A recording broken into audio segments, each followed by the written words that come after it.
আমি যখন নামাজে যাব কেন যাব? আমার রবকে খুশি করার জন্য যাব। এবার জগৎ প্রশ্ন করবে, তুমি জোহরের নামাজ তো পড়েছো, আসরের নামাজ কেন পড়তে আসছো? আপনি বলবেন, আমি আসরের নামাজ পড়তে এসেছি কারণ জোহর থেকে আসর পর্যন্ত যেই রব আমাকে বেঁচে থাকার জন্য অক্সিজেন দিয়েছেন, ওই অক্সিজেন দাতাকে খুশি করতে এসেছি। কেউ যদি বলে কাজের ব্যাঘাত হবে, আপনি শুধু এতটুকু বলবেন, যেখান থেকে রিজিক আসবে ওই রবের দরবারে হাজিরা দিতে যাচ্ছে। সুবহানাল্লাহ। আল্লাহর ওয়াস্তে যতই ব্যস্ততা থাকুন, ফাঁকে ফাঁকে টাইমটা বের করে নেবেন। আপনি শুধু রবের দরবারে হাজিরা দেওয়ার জন্য, রবকে খুশি করার জন্য সময় বের করার চেষ্টা করুন।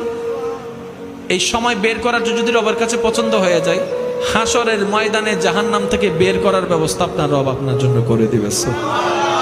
আগামীকাল বৃহস্পতিবার রাত, ঠিক না? বেশি বেশি করে দরুদে পাক আদায় করবেন, বেশি বেশি, মানে যত পারেন দরুদে পাক আদায় করবেন। হ্যাঁ, এমনি তো আমাদের দরুদ আদায় করা হয় না। তো আমার একটা আসলে আবদার, সেটা হচ্ছে ওই প্রত্যেক দিন রাত্রে, যদি কষ্ট না হয় আর কি,